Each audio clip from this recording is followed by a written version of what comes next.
Tonight, we go back to the summer of 1987, a time when the world felt both simpler and more dangerous. No cell phones buzzing in pockets, no Amber Alerts flashing across every screen, just landlines, grainy news broadcasts, and a quiet trust in the places we thought were safe. Imagine St. Louis in late July, the Mississippi River glinting under a relentless sun, the air thick, humid, almost alive with heat. Average highs hovered around the low 90s, but on some days, it felt like the city itself was breathing fire. The Cardinals were in the thick of a pennant race, radios tuned to KMOX blasting play-by-play from Busch Stadium. Whitney Houston's "I Want to Dance with Somebody" poured out of every open car window on Kings Highway. Reagan was in the White House, the Cold War still simmered, and in modest neighborhoods across the South Side, families were just trying to make it through another sweltering day. In a small brick duplex on Gravois Avenue, Rachel and Daniel Carter were living what many would call the American dream, young, in love, and newly parents. Rachel Carter was 26, a preschool teacher at a little Montessori on South Grand. She had warm hazel eyes, freckles across her nose, and a laugh that could cut through any tension. Daniel, 28, was a plumber. Strong hands, steady temperament, the kind of man who fixed things quietly and never asked for praise. They met at a church picnic in '83, married a year later in a simple ceremony at St. Pius V, and spent their early years saving every penny for the future they dreamed of. That future arrived on July 12, 1987, at St. Mary's Hospital, a sprawling, historic facility run by the Sisters of St. Mary, known for its busy maternity ward and the steady stream of families it served across the city. Isabella Marie Carter came into the world at 7 pounds, 4 ounces, with a shock of dark curls and eyes that seemed to take in everything. The delivery was long but uncomplicated. Rachel labored through the night while Daniel paced the waiting room, clutching a rosary his mother had given him. When the nurse finally said, "It's a girl," Daniel's knees buckled. He held his daughter for the first time, tears carving tracks down his dusty cheeks, whispering, "Hey, little Bella, Daddy's here." The first 2.5 weeks were pure magic mixed with exhaustion. Rachel nursed Isabella in the rocking chair Daniel had sanded and stained himself. She sang old Irish lullabies her grandmother taught her, soft, lilting tunes about the green hills. Daniel worked double shifts at the shop to cover the hospital bill, but he always came home with something small, a single carnation from the corner florist, a new pacifier shaped like a teddy bear. Neighbors dropped off foil pans of lasagna and Jell-O salads. Rachel's best friend Maria brought her toddler over to meet the baby, the two little ones staring at each other in wide-eyed wonder. But on the evening of July 29th, Isabella just 17 days old, the dream cracked open. The baby had been fussy all afternoon, her cheeks flushed, little fists clenched. Rachel pressed her palm to Isabella's forehead, warm, too warm. Thermometer read 100.8. Not sky high, but enough to spike worry in a first-time mother. "Daniel," Rachel said, voice tight, "we should take her in, just to be safe." They bundled Isabella in a soft yellow blanket embroidered with tiny ducks, a gift from Daniel's aunt, and drove the short distance to St. Mary's emergency department. The lot was crowded. Summer brought out fevers, sprains, heat exhaustion. Inside, the ER hummed with activity. Beeping monitors, hurried footsteps, the low murmur of worried voices. After a wait that felt eternal but was probably 40 minutes, a pediatric resident examined Isabella. "Likely a viral thing," he said, "common this time of year. We'll give her fluids, some acetaminophen, observe her overnight. She should bounce back quick." Relief washed over Rachel and Daniel like cool water. They were admitted to the pediatric floor, room 408, a small, pale green space with a single window overlooking the parking lot. Isabella's crib looked enormous around her tiny frame. A nurse hooked up a tiny IV, the clear tape almost glowing against her brown skin. Rachel refused to leave her side, curling up in the vinyl recliner. Daniel fetched vending machine coffee and a bag of stale chips, trying to joke about how they'd tell Bella one day about her big hospital adventure. As midnight crept closer, the floor quieted. Lights dimmed in the hallways. Most visitors had gone home. That's when the woman entered. She wore crisp white scrubs, a stethoscope looped around her neck like a badge of authority. Her name tag read E. Whitaker, RN. Hair pulled into a neat ponytail, face calm, practiced, mid-30s, maybe late. She carried a clipboard and moved with the easy confidence of someone who belonged. "Good evening," she said softly, voice low and soothing. She glanced at the chart hanging on the crib. "I'm here to take little Isabella for some routine blood work. Doctor wants to check those levels again before morning rounds." Rachel stirred, rubbing sleep from her eyes. "Now? It's so late," the woman nodded, sympathetic. "I know, Mama, but fevers in newborns. We stay on top of them. It'll take about 20 minutes, tops. You two look wiped out. Why don't you stretch your legs? Grab something from the cafeteria downstairs. I'll have her right back." Daniel, dozing in the corner chair, sat up. The doctor didn't mention more tests earlier. "Routine follow-up," the nurse replied smoothly. "Doctor's orders came through late. Happens all the time on nights."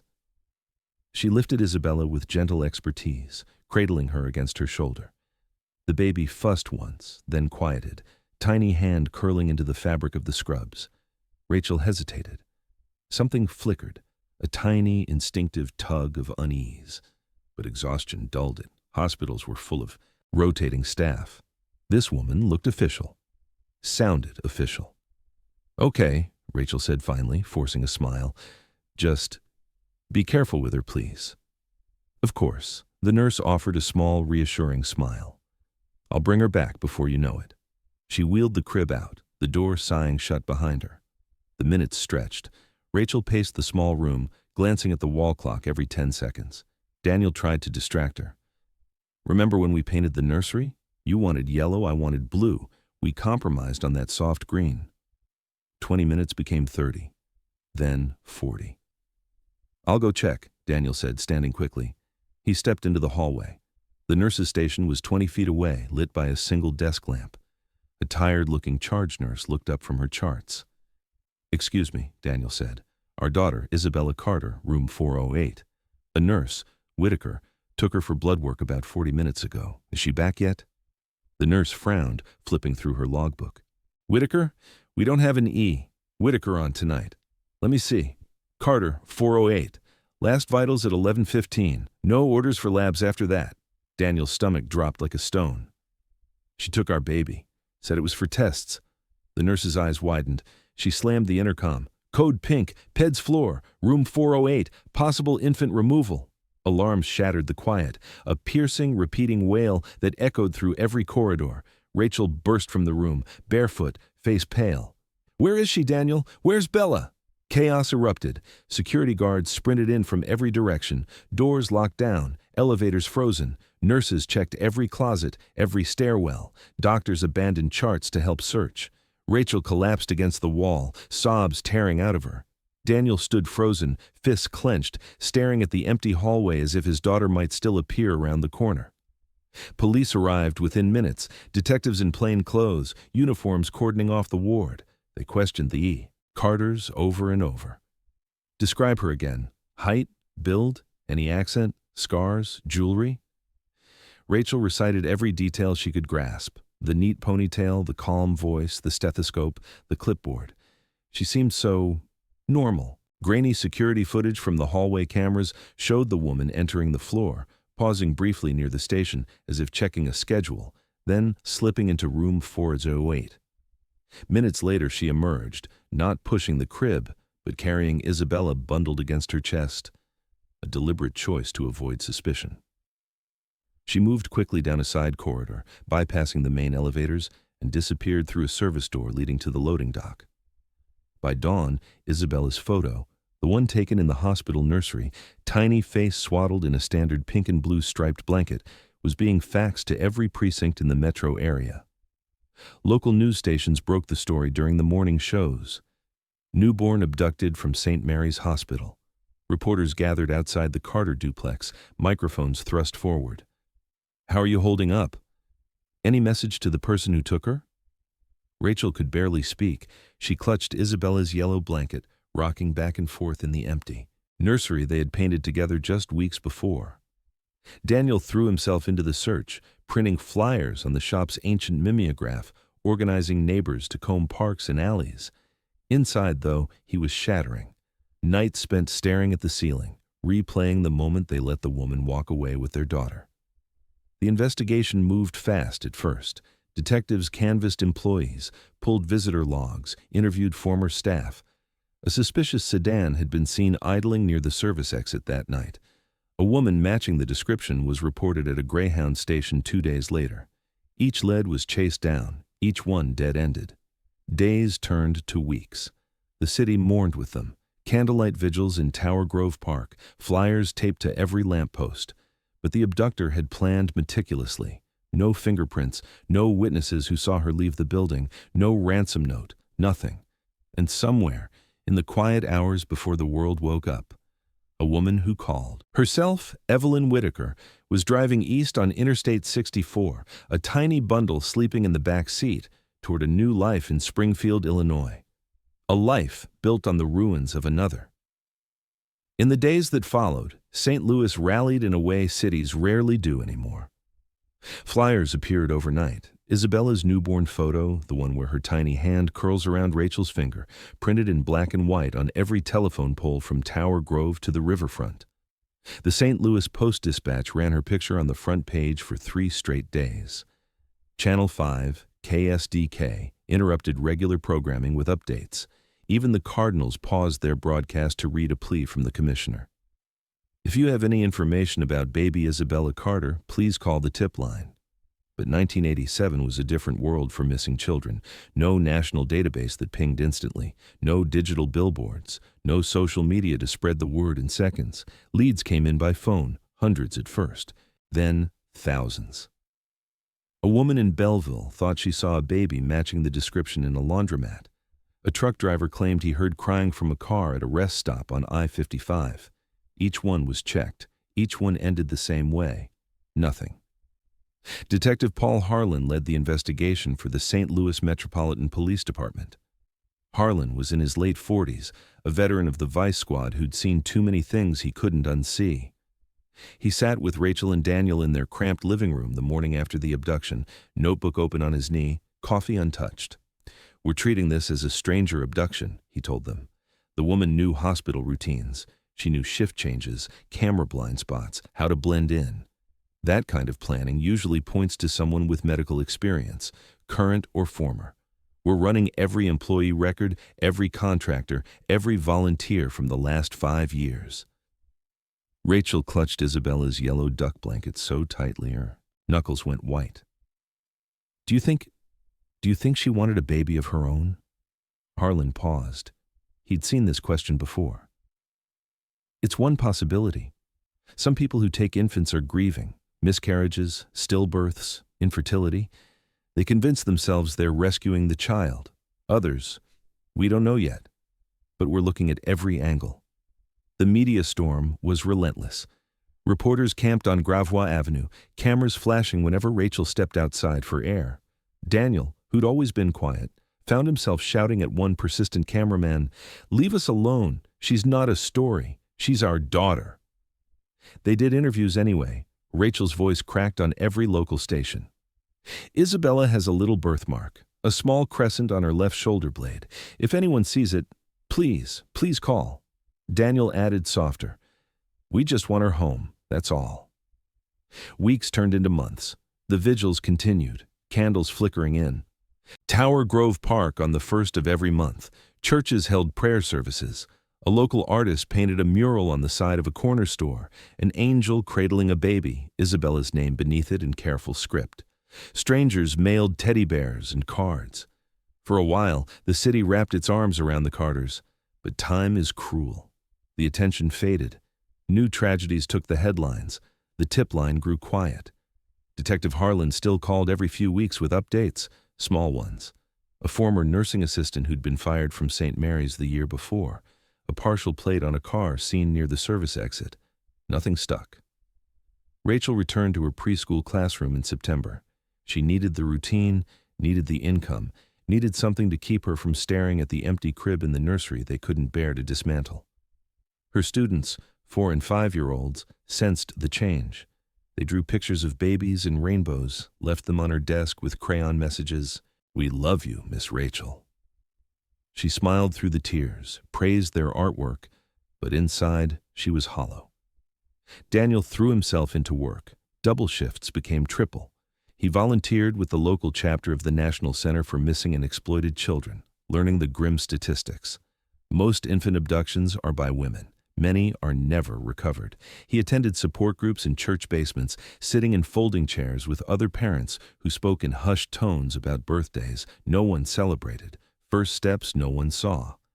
Their marriage began to fray. Not dramatically, no screaming fights, no slammed doors, just quiet erosion. Arguments over nothing. Who forgot to call the detective back, whose turn it was to water the plants? Daniel slept on the couch more nights than in their bed.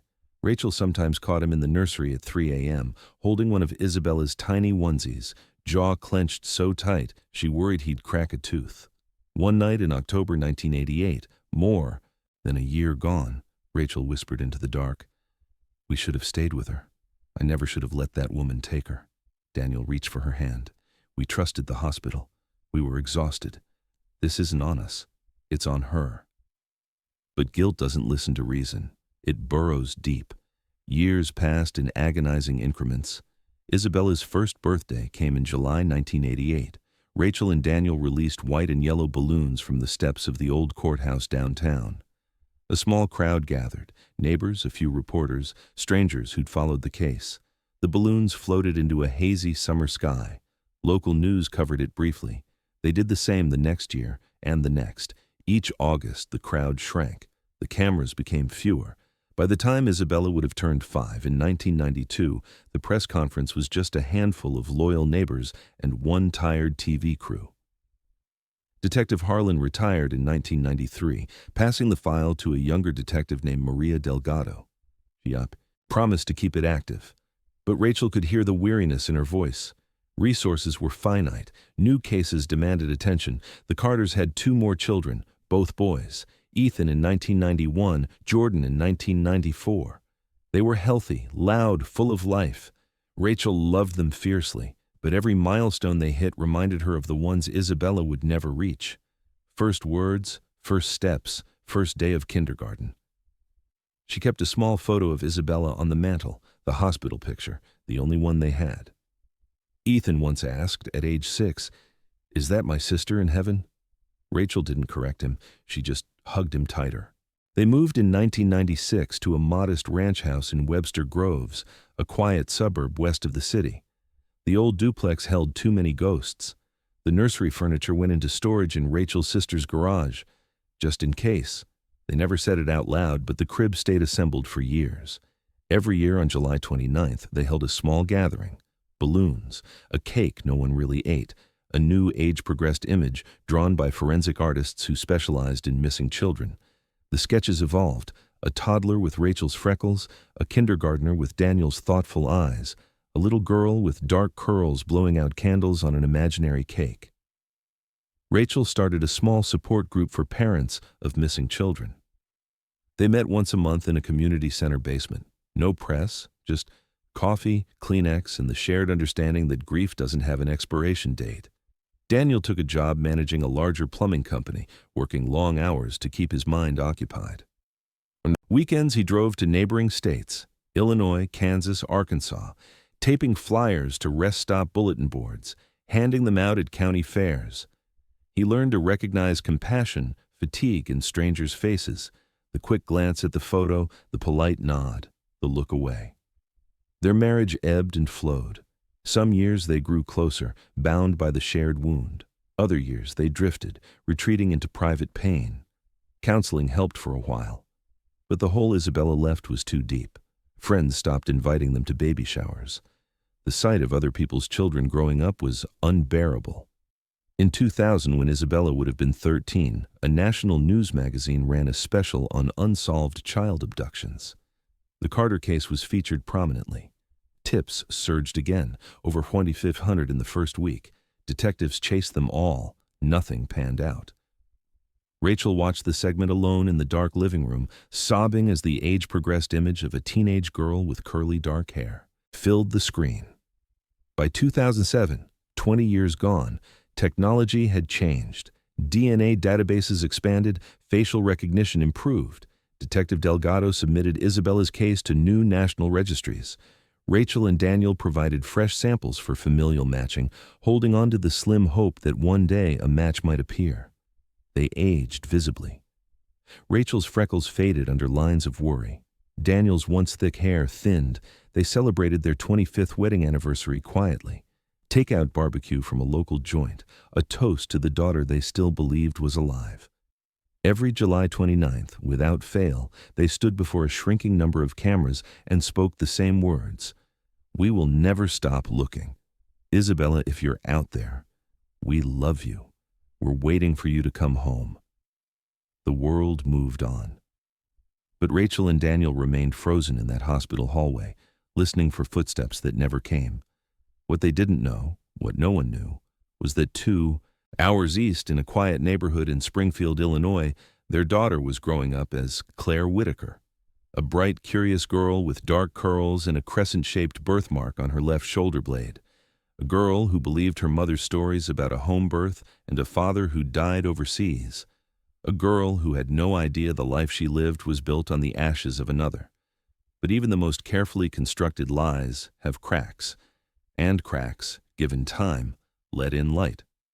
In the early hours of July 30th, 1987, Evelyn Whitaker, known to everyone as Evie, pulled her faded green Ford Escort into the driveway of a modest one-story house on South MacArthur Boulevard in Springfield, Illinois.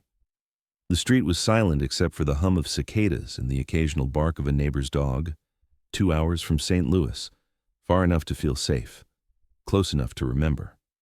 Evie was 36 that summer. She had worked as a nursing assistant at a small community clinic in Decatur for nearly a decade, changing bedpans, taking vitals, comforting the elderly. She knew hospital routines the way a mechanic knows engines. Every shift change, every weak point in security, every moment when exhaustion made people trust too easily. She had not planned this, not exactly. The idea had started years earlier, after the third miscarriage in 1984. Each loss carved deeper, the ultrasound showing no heartbeat, the sterile hospital rooms, the doctor's careful words. Severe scarring, very low chance of carrying to term. Her fiancé at the time, a quiet insurance adjuster named Tom, stayed through the first 2. He left after the third, saying he needed a family that could happen. He didn't mean it cruelly. Grief just has a way of ending things. Evie never remarried. She never tried again. Instead, she began watching. Mothers in grocery stores pushing strollers, families at the park on weekends, women who seemed to take their children for granted. She told herself, she would be different. She would love a child with everything she had left. For months, she drove to St. Mary's Hospital in St. Louis, large, busy, chaotic enough to disappear in. She bought scrubs from a medical supply catalog, practiced her calm voice in the mirror, studied floor plans in public libraries. She told herself she was only observing, only feeling close to what she'd lost. But on the night of July 29th, in room 408, she saw Isabella, tiny, perfect, sleeping under the fluorescent light. And she saw the exhausted young couple, barely older than children themselves, dozing in uncomfortable chairs. When the moment came, when she lifted the baby and walked out the service door, it didn't feel like a crime. It felt like fate handing her the one thing she'd prayed for. She named her Claire Whitaker. Whitaker had been her grandmother's maiden name, clean, simple, a fresh start. Inside the house in Springfield, everything was ready. The spare bedroom had been painted pale lavender weeks earlier, a white crib with a soft quilt, a rocking chair from a second-hand shop, shelves lined with stuffed animals and board books Evie had bought one at a time, paying cash. She laid Claire in the crib and stood watching her sleep for hours, tears sliding down her cheeks in silence. This was real. She was a mother now. The first weeks were careful, almost reverent. Evie took an extended leave from the clinic, claiming a family emergency. She kept the curtains drawn during daylight hours. She drove to grocery stores in neighboring towns, Taylorville, Lincoln, to buy formula, diapers, clothes, always cash. When anyone asked about the baby, she said Claire was her niece, left in her care after a sister's illness. People nodded sympathetically. No one pressed. Claire thrived. She was a calm infant, feeding well, sleeping in long stretches. Evie sang to her constantly. Old hymns her own mother had sung, made-up lullabies about quiet. streets and safe houses. She took hundreds of photographs: Claire's first bath in the kitchen sink, Claire smiling at a spinning mobile, Claire asleep on Evie's chest. She filled a baby book with careful entries dating every milestone. To any outsider, they were an ordinary mother and daughter. But fear lived under the surface like a low current. Evie avoided pediatricians for the first 2 months, terrified of questions about birth records. When vaccinations became necessary, she found a rural clinic in a small town that took cash and didn't ask too many questions. She told the nurse Claire had been born at home with a midwife, a story she rehearsed until it felt almost true. As the years passed, Evie grew bolder. She returned to part-time work at a nursing home in Springfield, bringing Claire to a local daycare run by an older woman who adored the quiet little girl with big brown eyes. She enrolled Claire in preschool at 4, forging documents with the careful hand of someone who had practiced for years. Springfield in the late 80s and early 90s was the perfect place to disappear in plain sight, a mid-sized city of about 100,000, with tree-lined streets, a historic downtown square, and a pace slow enough that newcomers weren't remarkable. Evie joined the library board, attended Sunday services at a small Methodist church, baked cookies for school fundraisers. She became Evie Whitaker and her sweet daughter Claire. Reliable, unremarkable. People assumed Claire's father had died or left early. Evie let the vagueness stand. Claire grew into a bright, affectionate child. She had Rachel's dark curls and Daniel's thoughtful gaze, features Evie never allowed herself to dwell on. She told Claire her father had been a soldier who died overseas before she was born, a tragic hero. Claire accepted it without question, hugging Evie tighter whenever the story came up. Evie poured everything into motherhood: bedtime stories every night, homework help at the kitchen table, cheers at soccer games and school plays. She saved for Claire's future: a small college fund, dance lessons, braces when the time came. Birthdays meant elaborate cakes and the whole class invited. Small vacations, the Lincoln home, the Illinois State Fair, a trip to Starved Rock when Claire turned 10. Every moment was documented in photo albums labeled by year. But there were cracks, small ones Evie tried to ignore. At 6, Claire asked why there were no pictures of her as a really little baby. Evie smiled and said the early photos had been lost when they moved. Claire nodded and moved on. At 8, during a school project on family trees, Claire noticed there were no grandparents, no aunts, no uncles. Evie explained they had all passed away and it was just the 2 of them. Claire hugged her and said, "That's okay, Mommy, we're enough." Evie never spoke of St. Louis. She avoided news stories about missing children, changed the channel quickly if a segment about abductions appeared. She told herself she had saved Claire from a neglectful situation. Those parents had let a stranger take their baby, after all. In her mind, she was the real mother. The one who stayed up with fevers, the one who kissed scraped knees, the one who loved without condition. By the time Claire entered middle school, Evie had almost convinced herself the past was buried forever. Claire was thoughtful, quiet, good at school.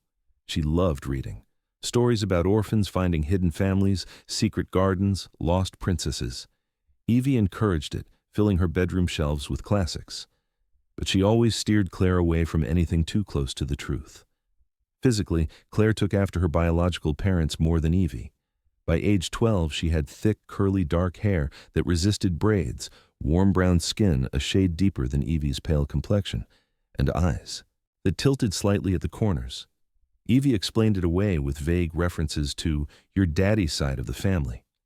Claire never pressed. There were no photos of this mysterious soldier father, no letters, no grave to visit. It was always just the 2 of them. A tight, self-contained world. The cracks widened slowly. At 14, after a fight about curfew, Claire stormed to her room and pulled out the old photo albums in anger. She flipped through page after page, birthdays, Christmases, first days of school. But the albums began abruptly. No newborn shots, no hospital bracelets, no proud mother in a hospital gown. The earliest photo was still that 3-month portrait on the porch swing. She asked Evie again the next morning, voice trembling with teenage hurt.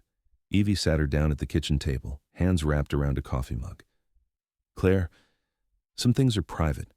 You were born at home. It was complicated. There was a lot of bleeding. The midwife didn't take pictures. I was just glad you were safe."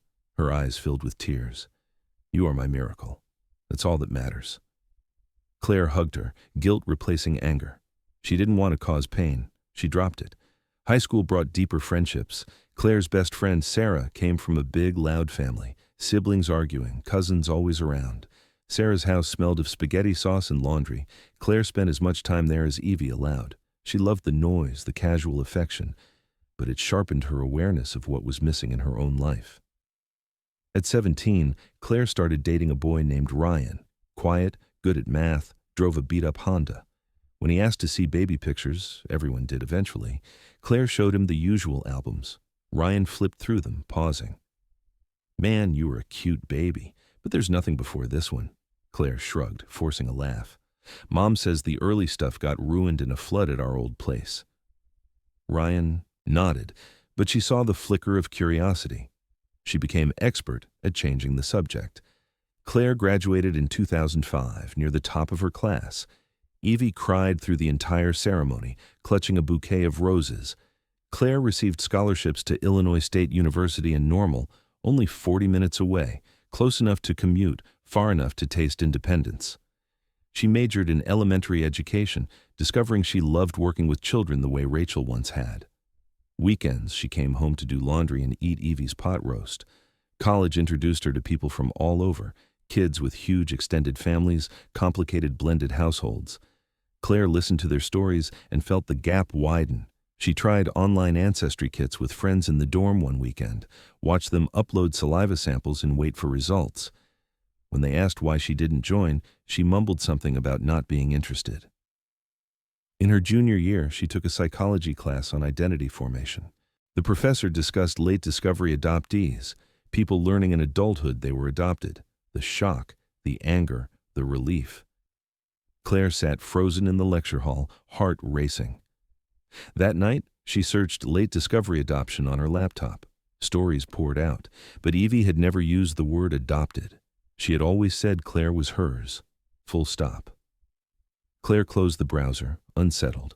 After graduation in 2009, she moved back to Springfield temporarily, saving money for an apartment in Peoria where teaching jobs were more plentiful. She worked part-time at a bookstore, dated casually, and spent evenings with Evie and their new rescue cat, a tabby named Luna. Life felt stable, if a little stuck. Then, at 25, she met Nathan Brooks at a friend's backyard barbecue. He was 27, a carpenter with kind eyes and steady hands. They clicked instantly. Long conversations about books, dreams, family. Nathan came from a big Springfield family, loud, affectionate, full of inside jokes. When he talked about his parents' 30th anniversary party, Claire felt that familiar ache. 6 months later, Claire discovered she was pregnant. The news terrified and thrilled her in equal measure. Evie was overjoyed, immediately knitting blankets and planning a nursery in the spare room. Nathan proposed the same week. The ultrasound confirmed a healthy girl. They married quietly at the county courthouse in spring 2012, with Sarah as witness and Evie beaming through tears. Harper was born in July 2012, a perfect 7 pounds with a shock of dark curls. Holding her daughter for the first time, Claire felt a love so fierce it almost hurt. But something else stirred too. As the nurses weighed and measured Harper, snapping the standard hospital photos, Claire watched Evie cradle the newborn and saw, for the first time clearly, how different they looked side by side. Harper's warm complexion, her tiny tilted eyes, none of it matched Evie's fair skin and straight auburn hair. In the quiet nights that followed, feeding Harper in the rocking chair Evie had bought, Claire stared at her daughter's face, then at her own reflection in the window.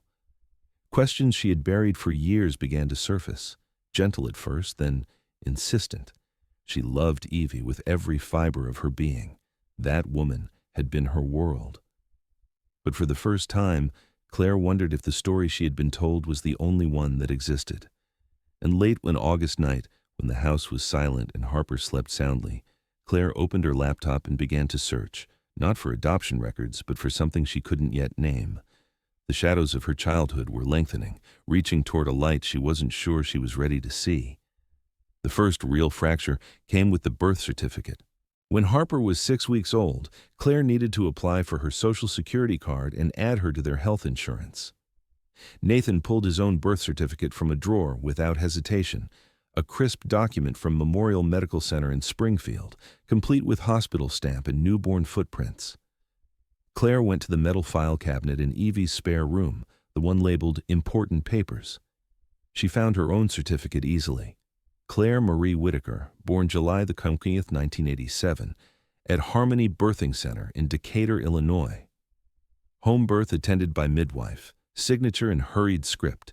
She had seen this document before, when getting her driver's license at 16, when applying for college aid. But now, holding it under the kitchen light next to Harper's fresh hospital paperwork, something felt wrong. The paper looked newer than it should, the ink sharper. The birthing center. She had never heard Evie mention it once. No stories about labor, no photos. Of the midwife, no anecdotes about the peaceful home delivery. That night, after Nathan fell asleep on the couch with the TV flickering low, Claire sat at the kitchen table with her laptop. She typed the name of the birthing center into the search bar. The website loaded slowly, a modest page for a facility that had closed in 1995. Specializing in water births and home deliveries, staff photos from the 80s, none of the midwives matched the name on her certificate. The page noted that records from before 1990 were spotty due to a fire in the records room. Claire told herself it was nothing. Midwives come and go, records get lost. But the seed was planted. Over the next few weeks, the doubts grew like vines wrapping around every memory. She noticed how Harper's skin tone was closer to Nathan's warm olive than to Evie's fairness, how Harper's curls were tight and springy, just like Claire's own. Evie had always said those curls came from your father's side. But there were no photos of this mysterious soldier father to confirm it, no letters tucked in drawers, no family members who shared the trait. One afternoon, while Harper napped, Claire stood in front of the bathroom mirror holding her daughter. She studied their reflections side by side. Harper's nose was small but slightly broad at the bridge, exactly like Claire's. Evie's was narrow and straight. Their eyes shared the same upward tilt at the outer corners. Evie's were round and blue.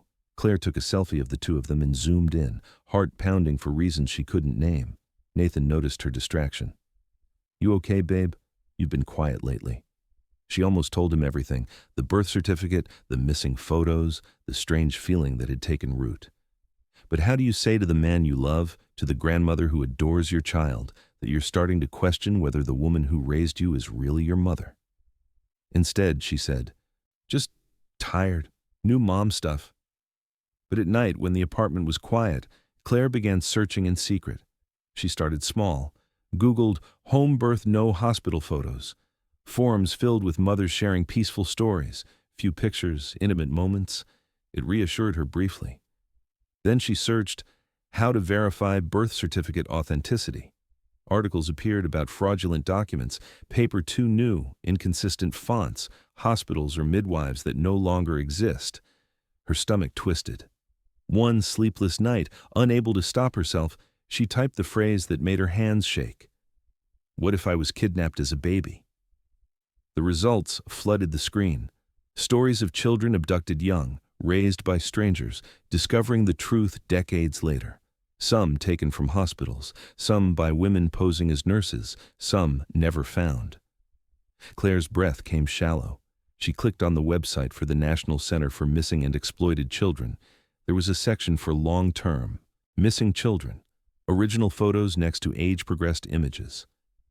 She hesitated, then typed her own birth date, July 20th, 1987. She adjusted the search by a few days around it, just in case. Dozens of cases loaded. She scrolled slowly. Then she stopped. A baby girl abducted from St. Mary's Hospital in St. Louis on July 29th, 1987. 17 days old.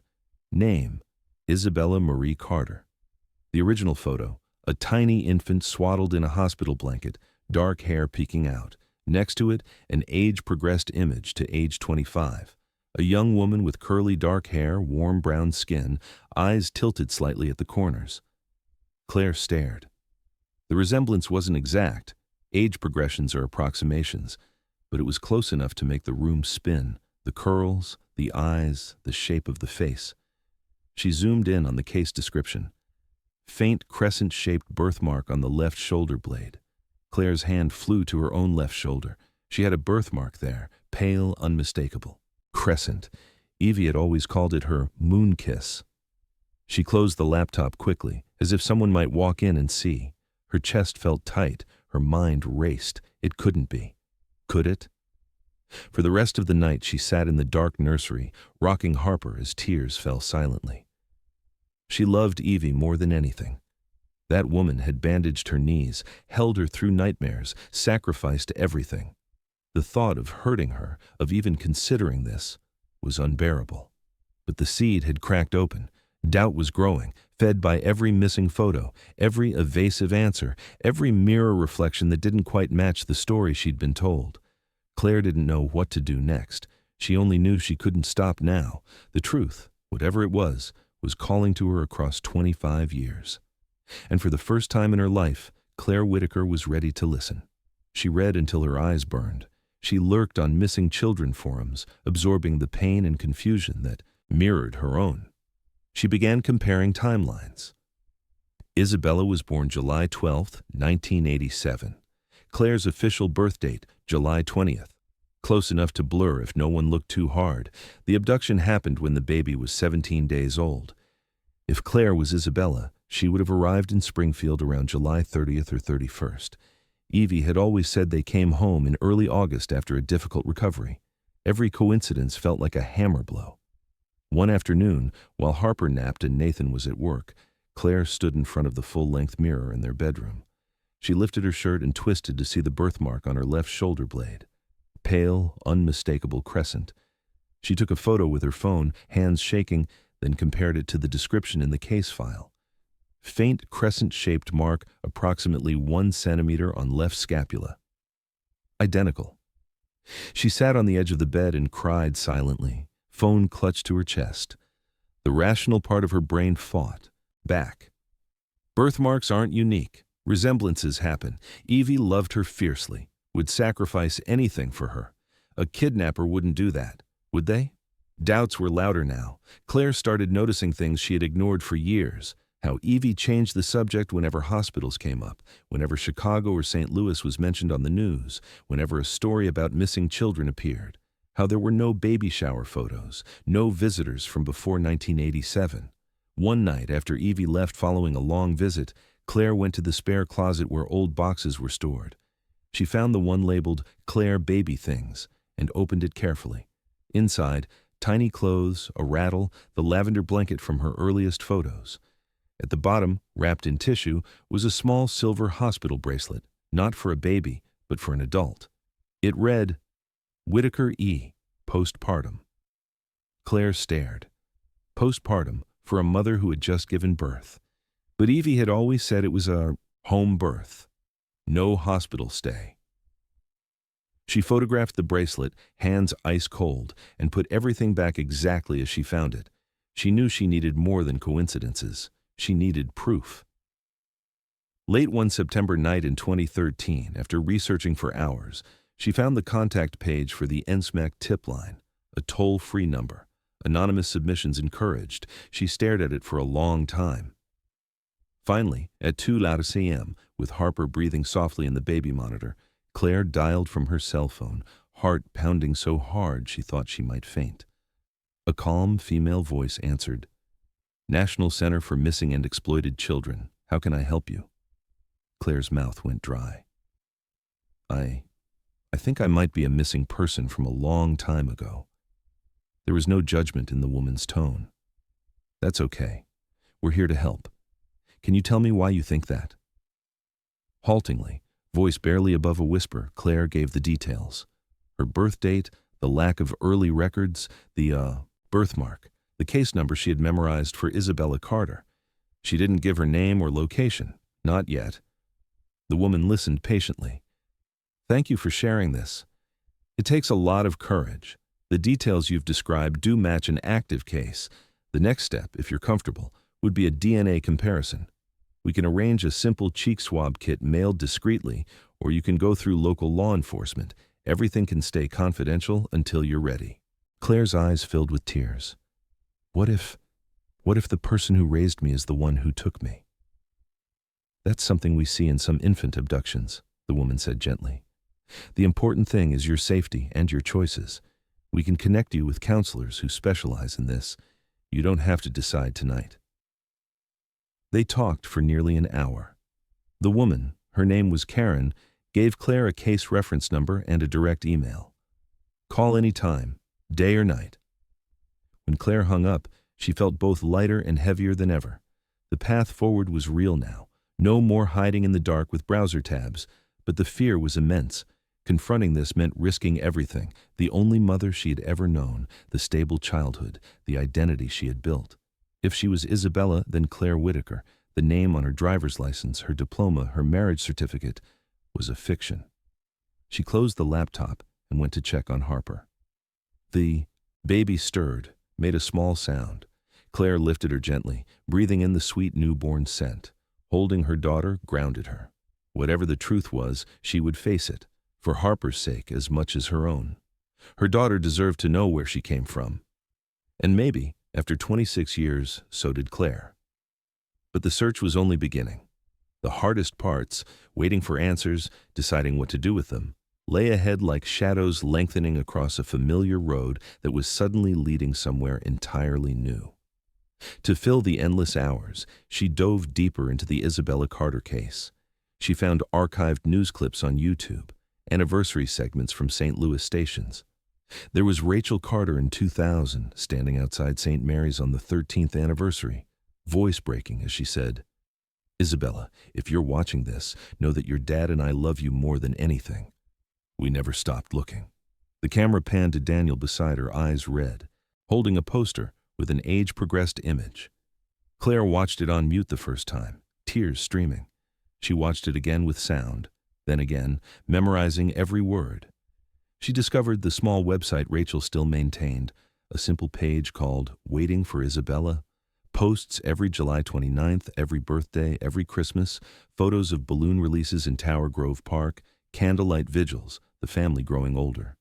Rachel and Daniel had 2 sons after the abduction, Ethan in 1991, Jordan in 1994. There were pictures of them as toddlers, then teenagers, always with a space left for the sister they had never met. One post from 2010 included a family portrait, Rachel, Daniel, Ethan, about 19, Jordan, about 16, all holding a framed baby photo of Isabella. The caption read, 23 years without you, but you are always in our hearts. We are still here, still waiting." Claire zoomed in on the brothers' faces. Ethan had her curls. Jordan had the same tilted eyes. She felt a pull in her chest so strong it physically hurt. She started following Rachel's public Facebook page anonymously, a fake profile with no photo and a generic name. Rachel posted regularly. Garden photos, book recommendations, proud mom moments about the boys' college acceptances. But every few months there was a tribute to Isabella, a new age-progressed image, a plea for tips, a quote about hope. Claire read them all, often late into the night, crying silently so Nathan wouldn't hear. Nathan noticed anyway. "You've been distant," he said one evening, washing bottles while Claire folded tiny onesies. "Is it postpartum stuff or something else?" She wanted to tell him everything. "But how do you explain to your husband that you might not be who you've always said you were? That your entire childhood could be a lie? That the woman he called Mom might have committed a terrible crime?" "I'm just overwhelmed," she lied. "Harper's sleep. Regression. Work stuff." She had taken a part-time teaching job at a local preschool to bring in extra money while Harper was small. Nathan kissed her forehead. "We'll get through it together." The guilt knotted tighter. Evie sensed something too. She commented on Claire's tired eyes, brought more casseroles, offered to take Harper overnight so the young couple could have a date. Claire declined, terrified of being alone with her questions. One Sunday in early November, Evie stayed for dinner. Nathan grilled chicken while the women sat in the living room, Harper asleep on Evie's chest. "You've seemed preoccupied lately," Evie said softly, stroking Harper's curls. "Everything okay with you and Nathan?" Claire forced a smile. "Yeah, just adjusting to motherhood. It's harder than I thought." Evie nodded, eyes knowing. I remember.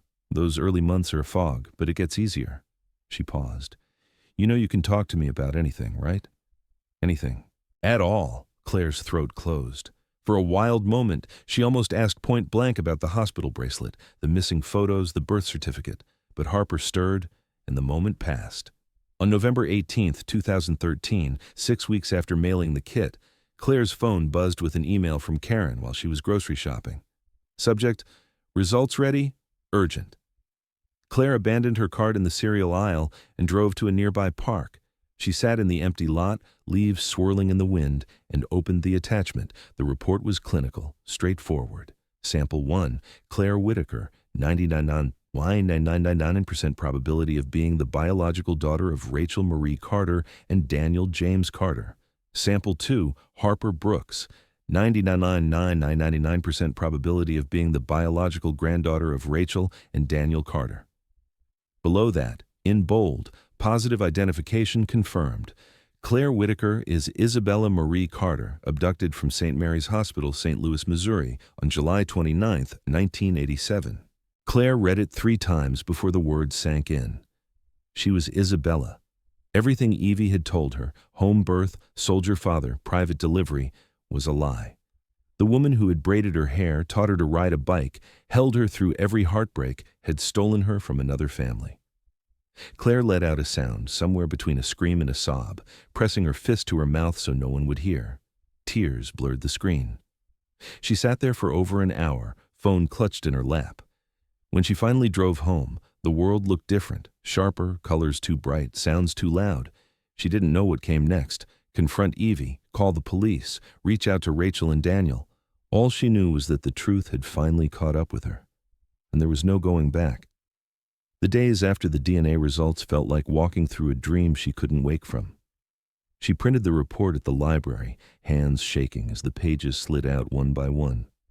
She read it again in her car, then folded it into a small square and hid it in a journal she kept under the bathroom sink. Proof. Undeniable. But proof of what exactly? A crime, a betrayal, a life stolen, and another given in its place. She barely slept, barely ate. Nathan asked if she was sick. She blamed a stomach bug. Evie called twice, worried because Claire had canceled their usual coffee date.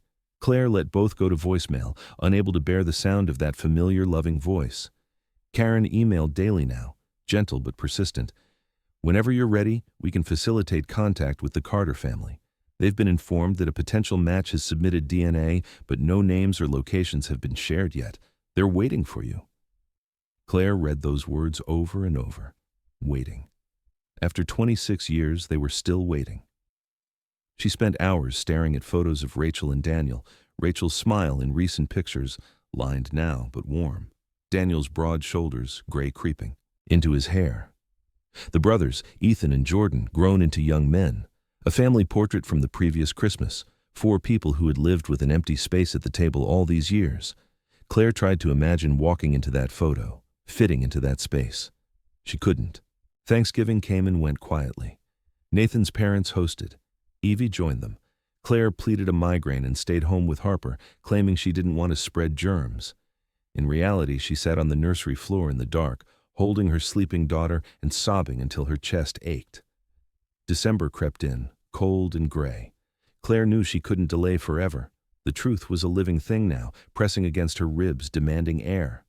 She decided to confront Evie first, alone, before police, before the Carters, before the world knew.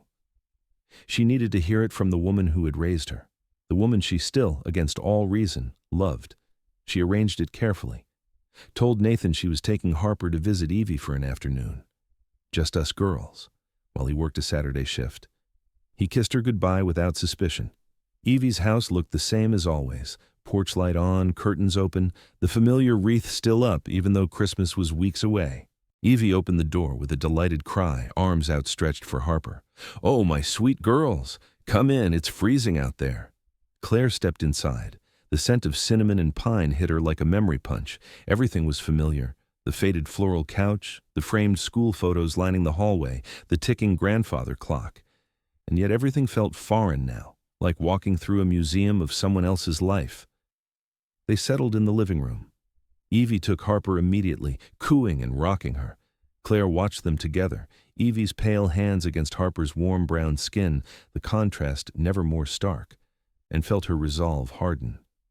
She waited until Evie laid Harper down for a nap in the portable crib in the guest room. When Evie returned carrying 2 mugs of tea, Claire was standing by the fireplace, holding the printed DNA report in her trembling hands. Evie stopped in the doorway. "Claire, honey, what's wrong? You look like you've seen a ghost." Claire's voice came out small. "I know, Mom." Evie set the mugs down carefully. "Know what, sweetheart? I know I'm not yours, not the way you said." Claire unfolded the report and held it out. "I did a DNA test with the Missing Children's Center. I'm Isabella Carter, the baby taken from St. Mary's Hospital in 1987. The color drained from Evie's face. She sank slowly onto the couch as if her legs had given out. For a long moment, the only sound was the clock ticking. Then Evie whispered, "Oh, God!" Claire waited, throat burning. Evie's hands covered her face. When she lowered them, her eyes were red. "I knew this day might come," she said. "I prayed it wouldn't. But I knew." The confession spilled out in fragments, voice breaking. She told Claire about the 3 miscarriages, about the doctor's final verdict, about Tom leaving because he couldn't bear the emptiness, about the nights she drove aimlessly, watching Happy. Families in parks feeling the ache like a physical wound. "I wasn't going to take anyone's baby," Evie said, tears sliding down her cheeks. "I told myself I was just going to look, to feel close to what I'd lost. But then I saw you. So tiny, so perfect. And your parents. They looked so tired. They let me take you for tests. It felt like the universe was giving me a sign." Claire stood frozen, arms wrapped around herself. "I didn't plan it," Evie continued. "Not really. But once I had you in my arms, walking out, I couldn't stop. I told myself your parents were young, they could have more children, that I would love you more, that you'd have a better life with me." She looked up at Claire, pleading. "And I did love you more than anything. Every day I loved you." Claire's voice cracked. "But you lied every single day, about everything." Evie nodded, sobbing now. I know. I was terrified. If you ever found out, you'd hate me. They'd take you away. I forged the papers, moved us here, built this life. I thought if I loved you hard enough, it would make it okay." They sat in silence for a long time. Evie cried quietly. Claire felt numb, tears falling without sound. Finally, Claire asked the question that haunted her most. "Do you regret it?" Evie looked at her, eyes raw. "Taking you? Never. You were the best thing that ever happened to me. Giving you up now, that I regret every second." Claire's chest ached. "They've been looking for me all this time. They never stopped." Evie closed her eyes. "I know. I saw the news. Every anniversary. I saw their faces. I told myself they'd moved on, that they'd had other children, that you were better off." Claire shook her head. "You don't get to decide that for someone else." Evie reached out a hand, then let it fall. "What happens now?" Claire's voice was steady despite the storm inside. "I don't know. I need time. But the police will be involved.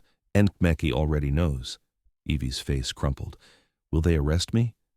"I don't know," Claire whispered. "I don't know what I want." Evie stood suddenly, unsteady. "I should go, give you space." But as she moved toward the door, she paused. "Claire, Isabella, whoever you are now, I'm sorry. I'm so sorry. But please believe me when I say I loved you with everything I had." Claire couldn't answer. She just watched as Evie grabbed her coat and keys, movements jerky, and walked out without another word. Minutes later, Claire heard the car start and pull away. She sat on the couch where Evie had been, the tea cooling untouched, herself fall apart. Sobs racked her body until she could barely breathe. Harper woke and cried from the guest room. Claire went to her automatically, rocking her daughter as they both wept. That night, after Nathan came to pick them up and Claire claimed exhaustion from the visit, she emailed Karen. "I confronted the woman who raised me. She admitted it. I'm ready to contact the Carter family. But I'm scared." Karen replied almost immediately. "Take all the time you need. When you're ready, we'll arrange a call. They're ready too. They've always been ready." Claire lay awake beside Nathan, Harper in the bassinet nearby, staring at the ceiling. Two mothers, two families, one life split down the middle. She didn't know how to cross the divide. She only knew she had to try. The truth was out now, raw and bleeding. And the hardest part, meeting the family she had never known, was still ahead. After the confrontation with Evie, Claire, or Isabella, as the report now called her, spent weeks in a kind of limbo. She didn't speak to Evie again right away. The silence between them felt both necessary and unbearable. Karen from NCMEC arranged the first contact with exquisite care. A phone call, just Claire, Rachel, and Daniel. No cameras. No police in the room. A counselor on the line in case emotions overwhelmed anyone. The call was set for a Saturday morning in January 2014. Nathan took Harper to his parents' house for the day, giving Claire the apartment to herself. She showered twice, put on the soft gray sweater she felt safest in, made coffee she never drank, and sat at the kitchen table with her phone on speaker. At 10:00 sharp, the phone rang. Unknown St. Louis number. Claire answered on the third ring, voice barely above a whisper. Hello? A pause, soft breathing. Then a woman's voice, trembling but warm. Hi, is this Claire? Claire's throat closed. Yes, this is me. Another pause, filled with the sound of someone trying not to cry. This is Rachel Carter, and Daniel's here too. A deeper voice in the background, rough with emotion. Hey, we've waited so long for this. Claire closed her eyes. Tears slipped out immediately. I'm sorry it took me so long. No, Rachel said quickly. No apologies. We're so grateful you're safe. That you called. They talked for nearly 3 hours. At first, careful questions. Where do you live? Near Springfield. Do you have children? A daughter, Harper, 6 months old. What do you do? I teach preschool. Then the carefulness melted. Rachel asked about Claire's childhood, school plays, favorite books, first bike ride. Claire told them about growing up in Springfield, about Evie's pot roast, about dance recitals and library summers. She left out the harder parts for now. Daniel's voice cracked when he said, We still have your little yellow blanket, the one with the ducks, and the hospital hat. We kept everything. Claire sobbed openly then. I saw your website, all the posts, the balloons every year. I can't believe you never gave up. Never, Daniel said firmly. Not for one day. Rachel described the boys. Ethan, now 23, studying civil engineering at Missouri S&T. Jordan, 20, in his second year of community college, working part-time as a mechanic like his dad. They've grown up knowing they have a big sister out there. They can't wait to meet you if you want that. I do, Claire whispered. I really do. They shared small, almost funny things that made them laugh through tears. Same favorite color, deep green. Same allergy to cats. Same habit of twisting hair when nervous. Toward the end, Rachel asked the question Claire had dreaded. The woman who raised you, do you know what will happen with her? Claire took a shaky breath. She admitted everything when I confronted her. Her name is Evelyn Whitaker. She lives in Springfield. I haven't spoken to her since. I think the police will be involved soon. The line went quiet for a moment. We don't want to take anything from you, Rachel said softly. Whatever relationship you have with her, it's yours to decide. We just want you in our lives, however you're comfortable. Claire cried harder at that. No demands, no anger, just open arms after 26 years of pain. They ended with a plan. An in-person meeting in February, neutral ground. A private conference room at a hotel in Bloomington, halfway between Springfield and St. Louis. NCMEC would facilitate, counselors present. Claire could bring Nathan and Harper. The Carters would bring Ethan and Jordan. After hanging up, Claire sat motionless for a long time, staring at the phone. Drained, raw, but lighter than she'd been in months. Like a door had finally opened. That night she told Nathan everything.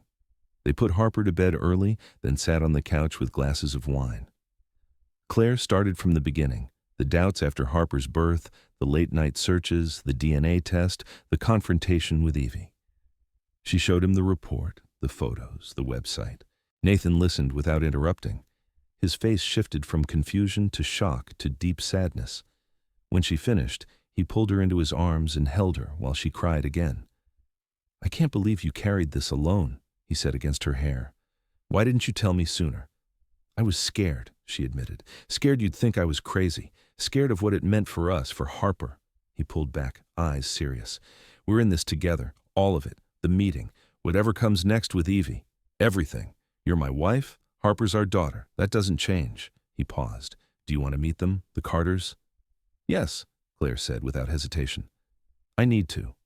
February 2014 arrived cold and bright. The drive to Bloomington felt endless. Nathan drove, quiet beside her. Harper slept in the back seat. The hotel conference room was softly lit, comfortable chairs in a loose circle. Karen greeted them at the door. "Take your time. No, rush." The Carters arrived 10 minutes later. Rachel entered first, curly hair now threaded with silver, hazel eyes brimming. She stopped when she saw Claire, hand flying to her mouth, Daniel right behind her, taller than Claire expected, eyes red. Then the brothers, Ethan, lanky and serious, Jordan, athletic build, shy smile. No one spoke for a long moment. They just stared, taking each other in. Then Rachel moved first, slowly, as if afraid Claire might vanish. "Isabella," she whispered. "Can I?" Claire nodded, tears already falling. Rachel enveloped her in a hug that felt like coming home and leaving home all at once. She smelled of vanilla and fresh laundry. Claire clung to her, sobbing into her shoulder. Daniel joined, his strong arms wrapping around both of them. "My girl," he murmured. "My baby girl." The brothers hung back until Claire reached out a hand. Ethan took it first, squeezing gently. "Hey, big sister." Jordan hugged her next, lifting her slightly off the ground. "We've been waiting forever." They settled into chairs. Harper was passed around like a precious gift. Rachel couldn't stop touching Claire's face, tracing her cheekbones, her curls. "You're so beautiful," she kept saying, "just like I imagined." They talked for hours. Stories poured out. Rachel's pregnancies with the boys, how they left a stocking out every Christmas for Isabella, Daniel's volunteer work with missing children groups, Ethan's engineering projects, Jordan's late-night guitar sessions. Claire showed them her photo album, baby pictures, the earliest at 3 months, school shots, graduation, her wedding to Nathan. Nathan told stories of meeting Claire, proposing after Harper's ultrasound. The brothers asked about her childhood, careful around Evie. Claire answered honestly, "It was happy, she loved me, but it was built on a lie." Rachel nodded, eyes understanding. "We don't have to talk about that. Now. There's time." As the afternoon faded, they took photos, dozens. The first full family portrait in 26 years. Rachel, Daniel, Claire, Ethan, Jordan, with Nathan holding Harper in front. When it was time to say goodbye, no one wanted to let go. Hugs lasted minutes, promises to talk daily, plans for visits.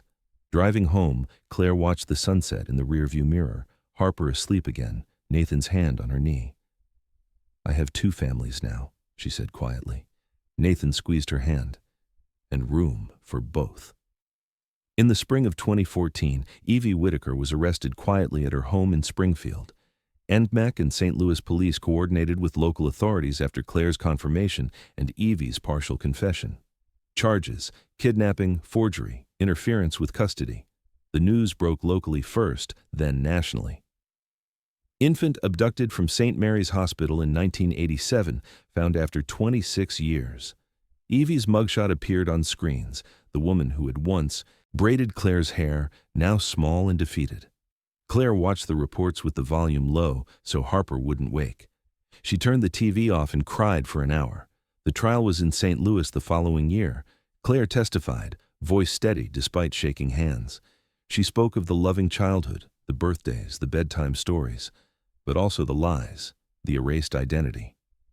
Evie pleaded guilty to reduced charges in exchange for a lighter sentence, 15 years, eligible for parole in 10. Before sentencing, she asked to speak to Claire one last time in a small courthouse room, guards nearby. Evie looked older, thinner, eyes hollow. "I don't expect forgiveness," she said quietly. "I know what I took from you, from them, but I need you to know I never stopped loving you. Not for one day." Claire nodded, tears falling. "I know you did, in your way. But love doesn't excuse stealing a life." They didn't embrace. Claire left the room without looking back. Evie was sent to a women's facility in Illinois. Claire visited twice in the first year. Short, awkward meetings across a table, mostly silence. After that, contact faded to occasional letters Claire kept in a box, unread for months at a time. Forgiveness came slowly, in pieces, never complete, but enough. Meanwhile, the Carter family folded Claire into their lives with gentleness that mended old wounds. Weekly video calls became daily texts. Rachel sent care packages, books, homemade jam, clothes for Harper in sizes she'd grow into. Daniel taught Claire to grill ribs over FaceTime. Ethan and Jordan became the brothers she'd never had. Ethan fixing her laptop when it crashed, Jordan sending silly memes and basketball highlights. They spent their first Christmas together in 2014 at the Carters' home in Webster Groves. Claire, Nathan, and Harper flew in for a week. The house was warm with lights and laughter. Stockings hung on the mantel, one labeled Isabella for the first time in decades. Under the tree, gifts wrapped in paper saved from years past, waiting. Harper, now 18 months, toddled between legs, delighted by the chaos of grandparents, uncles, cousins. Claire watched her daughter sit on Rachel's lap, curls identical, and felt something settle deep inside her. That night, after Harper was asleep, Rachel led Claire to a room at the end of the hall. It had been preserved like a time capsule, pale yellow walls, a crib with faded bedding, a mobile still hanging. On the dresser, the yellow duck blanket, the tiny hospital hat, the ID bracelet reading Baby Girl Carter. "We kept it for you," Rachel said softly, "whenever you were ready." Claire touched the blanket, fingers tracing the worn fabric. "I'm ready now." They cried together quietly, holding each other in the room time had frozen. Over the years, Claire and Nathan moved closer, first to Peoria, then in 2019 to a house just outside St. Louis. The commute was longer for Nathan's, for carpentry work, but he insisted family was worth it. Harper started kindergarten near her grandparents, calling Rachel Nana and Daniel Pop. Claire legally changed her name to Isabella Claire Whitaker Brooks, a hyphenated bridge between past and present. Friends and colleagues still called her Claire. Family called her Isabella. Both felt right. She became an advocate, speaking at NCOMEC events, sharing her story to give hope to other families. "I was gone for 26 years, she'd say, "but I came home, and so can your child."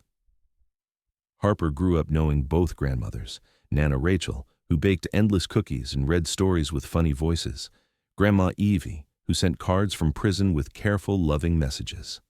When Evie was paroled in 2023, Claire met her once for coffee in a quiet diner in Springfield. They talked for an hour, surface things, weather, Harper's school plays, Nathan's new workshop. It wasn't full reconciliation, but it was peace. Enough? By January 2026, 38 years after that July night in St. Louis, Isabella Claire stood on the back porch of their suburban home one crisp winter evening. Harper, now 13, shot hoops in the driveway with Jordan refereeing dramatically. Ethan grilled burgers, arguing good-naturedly with Daniel about seasoning. Rachel waved from the kitchen window, holding up a fresh pie for approval. The air smelled of charcoal and pine. Laughter echoed. Isabella touched the faint crescent birthmark on her shoulder, a quiet reminder of the journey. She had lost 26 years, but she had gained a lifetime. 2 mothers had shaped her, one through a desperate act, one through unwavering hope. Both loves had left echoes, threading through her days like quiet music. She was Isabella, she was Claire, she was home in both places, forever.